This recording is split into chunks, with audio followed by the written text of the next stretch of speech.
Dobré. Dzień dobry. Ça y est, on commence à le connaître par cœur maintenant qu'on s'en va. On avait deux soucis. On en a réglé un. Pas très finement.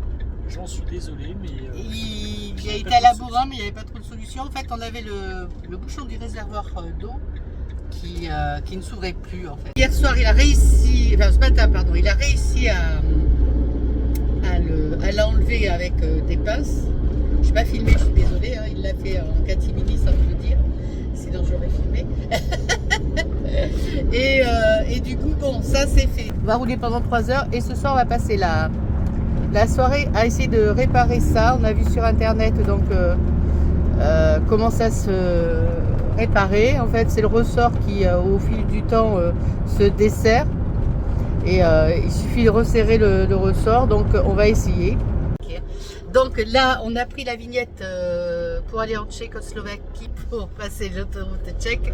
Il faut une vignette. Et donc, pour 10 jours, elle nous a coûté 11 €. Donc là, tu vas à l'intérieur.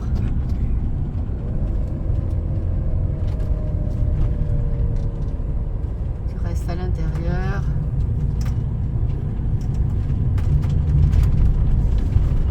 Et là, tu t'en vas ici. Là, c'est ça, j'ai coupé. Voilà. Et là, tout droit. Il y aura une boucle à la fin. les monts polonais.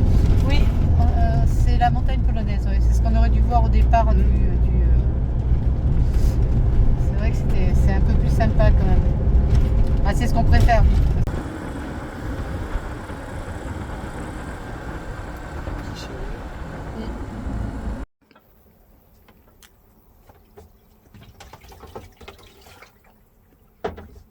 Nous voici posés pour cette nuit, peut-être voir davantage.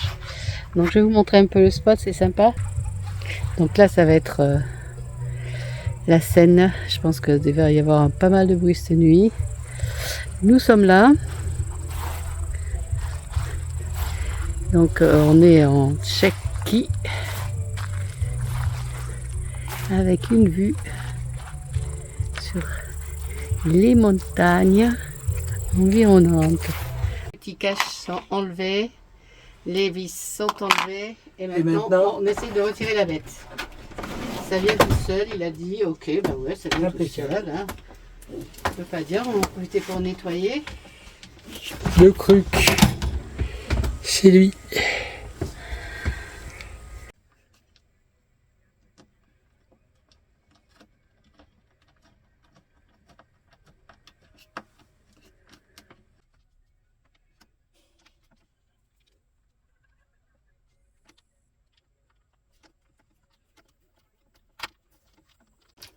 L'autre.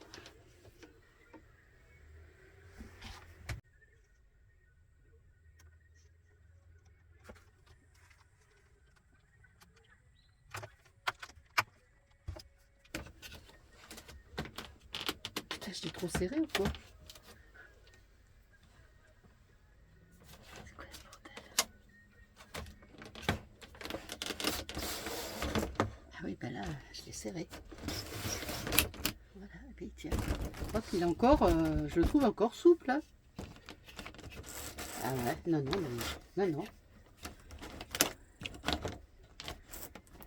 Voilà, ça recommence.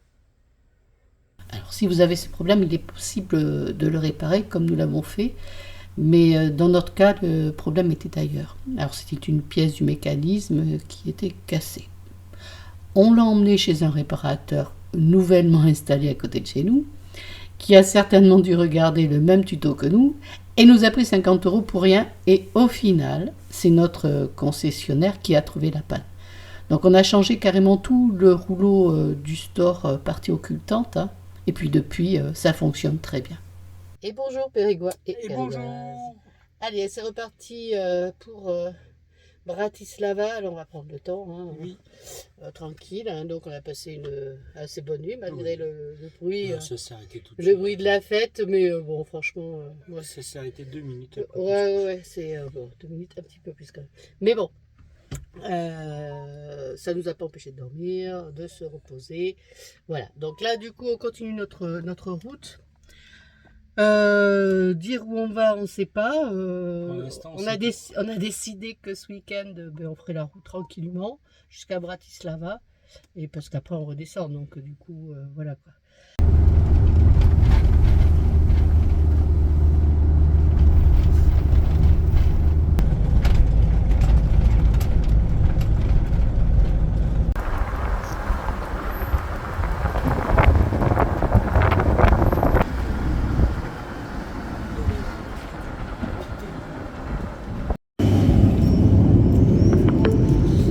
Voilà le bancomat. Ok, fais voir le billet. Voilà.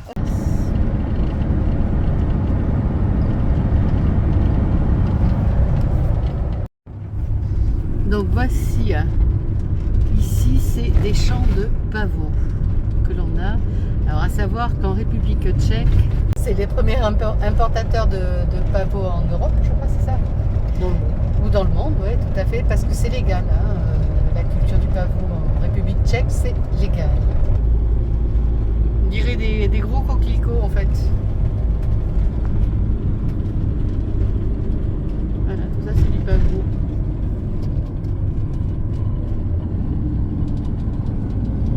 Bon, au final, on va se rendre dans un camping en espérant qu'il y ait de la place et qu'il soit ouvert à l'heure qu'il est. Parce qu'il est quand même 19h bientôt. Comme ça, on pourra faire nos services, parce que là c'est très compliqué ici pour arriver à trouver des endroits pour faire nos services. Et là, il faut vraiment les faire, là, c'est urgent. Alors, on y est dans 30 minutes à peine. Alors, nous sommes arrivés à notre emplacement pour cette nuit et la nuit prochaine. Et bon, c'est plutôt une bonne surprise, vraiment sympa l'endroit. Et je vais vous montrer ça de suite, vraiment sympa. Donc là, c'est le van qui est installé ici.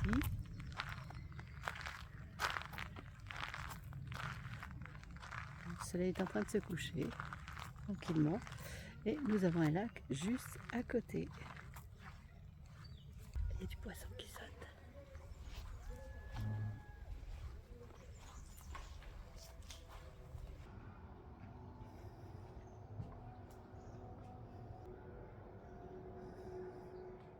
Et bonjour Pérégoises et Pérégois.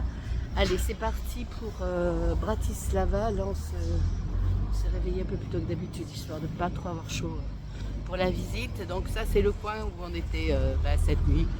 On est en pleine ville en fait. On dirait pas, mais on est en pleine ville. Donc je vous montre tout ça et puis après on y va. C'est go. Franck est en train de se préparer, met ses chaussures pour marcher. Et puis voilà.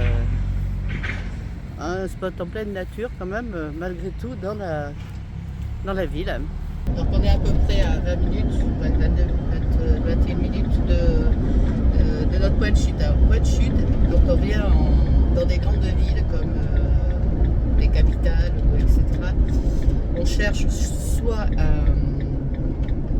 un Ikea, soit des Lidl. Parce que sur les deux, on peut s'y garer, c'est autorisé. Donc c'est ce qu'on cherche comme parking pour être sûr de ne pas se retrouver avec des amendes quand on va revenir.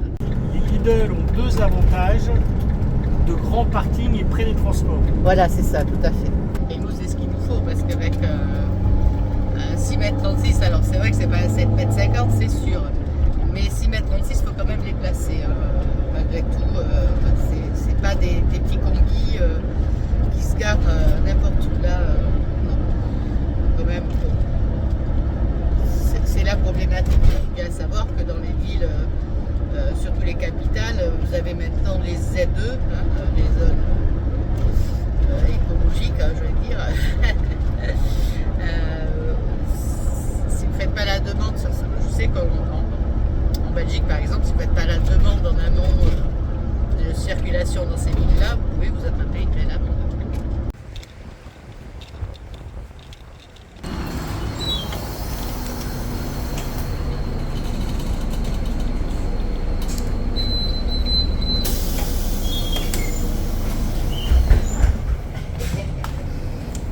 Oh, ils sont climatisés, il y a même des chargeurs USB.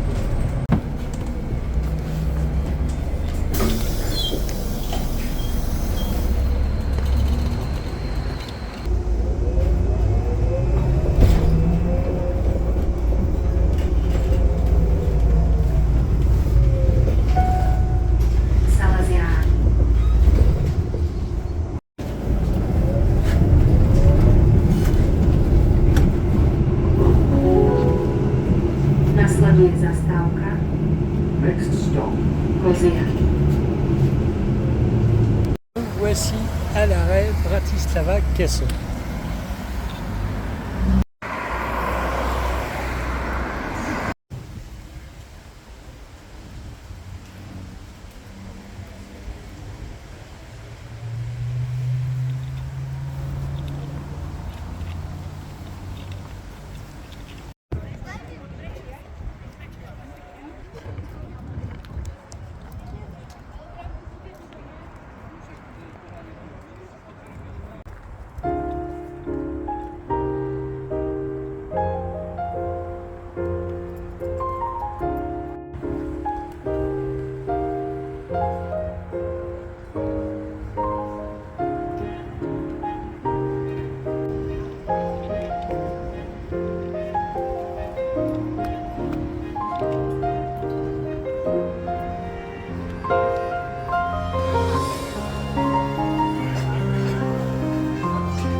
Donc nous mangeons dans ce restaurant.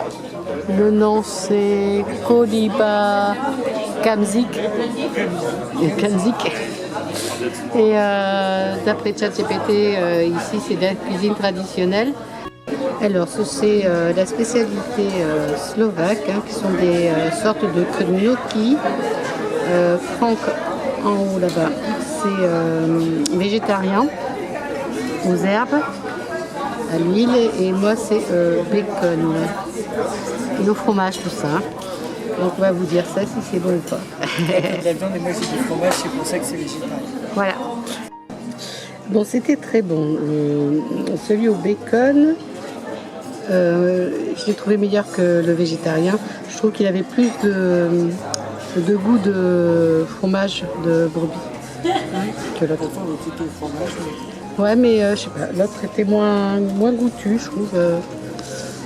Donc le traditionnel au bacon, si vous venez à Bratislava, c'est le prendre, et voilà, ça fait un bon petit repas bien costaud, parce que là on a laissé. Les portions sont généreuses.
Aujourd'hui, nous visitons Bratislava. Alors Bratislava, c'est la capitale de la Slovaquie depuis 1993, après la séparation pacifique de la Tchécoslovaquie. Mais son histoire, elle, remonte à bien plus loin. Pendant des siècles, cette ville a été un carrefour stratégique au bord du Danube, ce fleuve immense qui traverse l'Europe d'ouest en est. Ici, les influences slovaques, hongroises, autrichiennes et allemandes se mélangent depuis des centaines d'années. Impossible de manquer le château de Bratislava. C'est le petit joyau de la ville. Il est perché sur sa colline. Il surveille la ville et le Danube depuis des siècles. Le château actuel a surtout été construit au XVIIIe siècle sous l'empire des Habsbourg. À cette époque, Bratislava jouait un rôle essentiel dans le royaume de Hongrie. Après l'occupation de Budapest par les Ottomans au XVIe siècle, plusieurs rois de Hongrie ont même été couronnés ici, pour vous dire. Ce qui fait le charme de sa ville, ce sont ses petites ruelles pavées, ses façades colorées et son ambiance détendue, vraiment. Ici, on sent une capitale à taille humaine. On est loin des grandes métropoles étouffantes. Et c'est probablement ce qui rend Bratislava aussi agréable à découvrir à pied. Au détour des rues, on découvre aussi le palais présidentiel slovaque. Alors lui, il a été construit au XVIIIe siècle. Il était à l'origine la résidence du comte Grassalkovitch, un proche de l'impératrice Marie-Thérèse d'Autriche. Aujourd'hui, c'est ici que travaille le président de la République slovaque. Pendant longtemps, Bratislava est restée dans nombre des villes comme Prague, Vienne ou Budapest. La période communiste du XXe siècle a profondément transformé la ville, avec l'apparition de grands quartiers bétonnés et d'immeubles typiques et très reconnaissables de l'Europe de l'Est.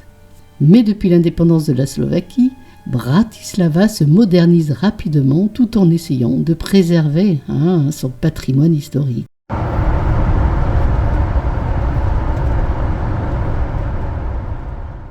À présent, je vais vous donner quelques conseils sur notre retour d'expérience. Alors certes, court, mais il a au moins le mérite d'exister.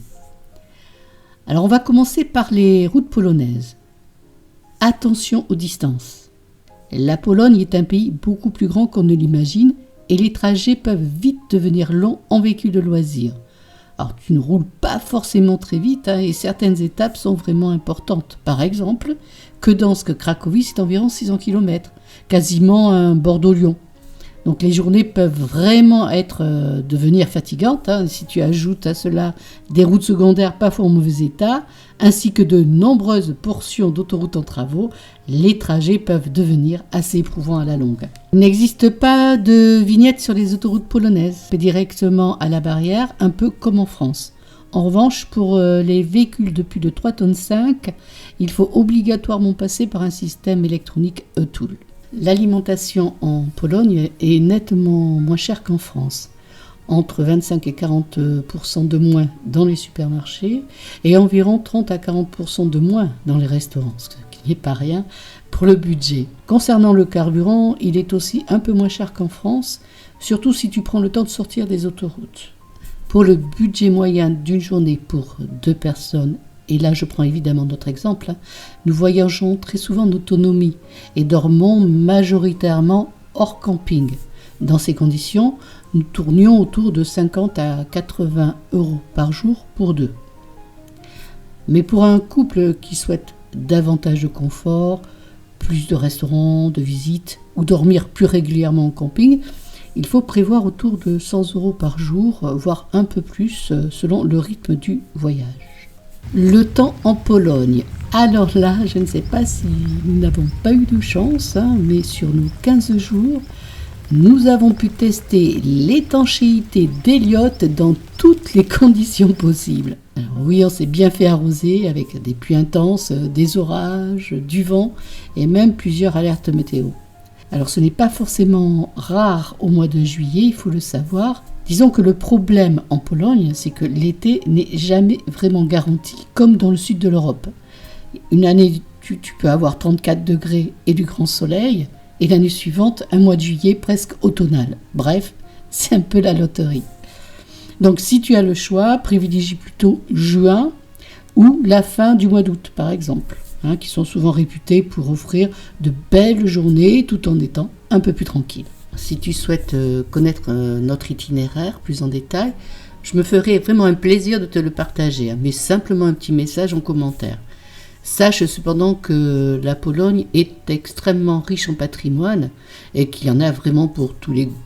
Alors nous, on a particulièrement aimé les paysages vallonnés en approchant de la frontière slovaque. Tu y trouves notamment les Tatras, les Beskides et les Sudètes, qui sont de jolis noms pour de très belles montagnes. Pour ce qui est du stationnement et de la sécurité, franchement, pour se garer en van ou en véhicule de loisirs, nous avons toujours trouvé assez facilement en utilisant les applications comme Park4Night ou encore Google Maps. Et lorsque ce n'était pas le cas, nous prenions simplement un camping et honnêtement, ce n'est pas ce qui manque. Pour les visites en ville, on laissait souvent Elliot en périphérie avant de prendre les transports en commun. Et sincèrement, on ne s'est jamais senti en insécurité dans ce pays. Les Polonais sont très sympathiques, serviables et nous en gardons vraiment un excellent souvenir. Pour les vidanges d'eau grise et noire ainsi que le remplissage en eau, c'était parfois un peu plus compliqué. Mais en prenant un camping pour une nuit de temps en temps, on peut facilement tout gérer. Alors, c'est un bon compromis si vous envisagez de voyager en Pologne en autonomie. Si tu souhaites avoir un peu plus de détails, n'hésite surtout pas à poser des questions en commentaire. Pour les laveries automatiques, nous n'avons pas trouvé, mais je me suis renseignée depuis. Si tu les cherches sur Google par exemple, il faut que tu écrives Laundromat et tu les trouveras facilement. Pour Internet, selon les endroits où l'on se trouve, ça peut vite devenir compliqué. On s'est perdu des fois dans les petits chemins.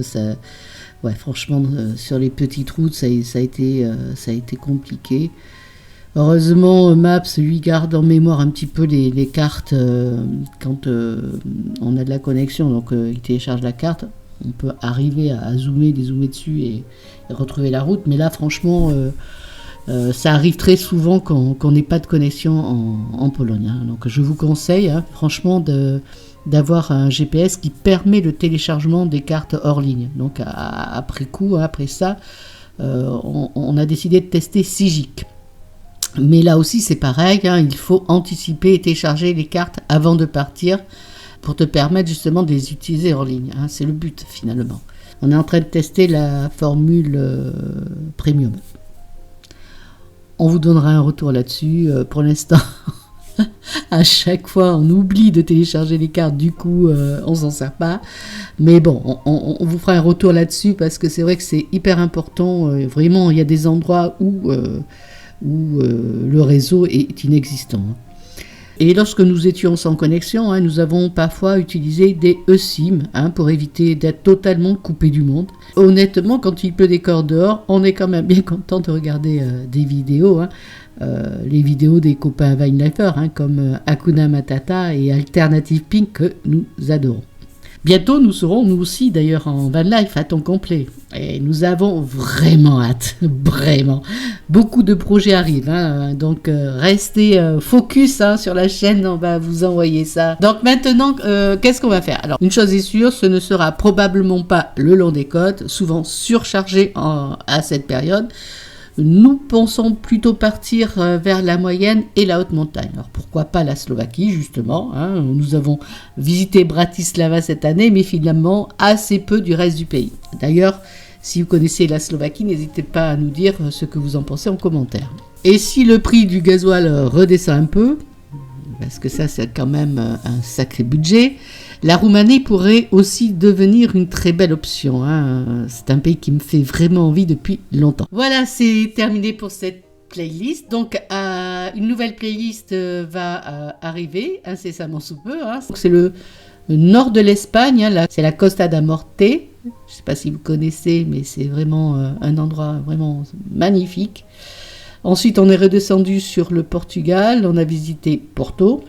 et on s'est arrêté autour du parc national de Peñada Gerês, qui est une véritable tuerie avec des paysages mais de malade, vraiment.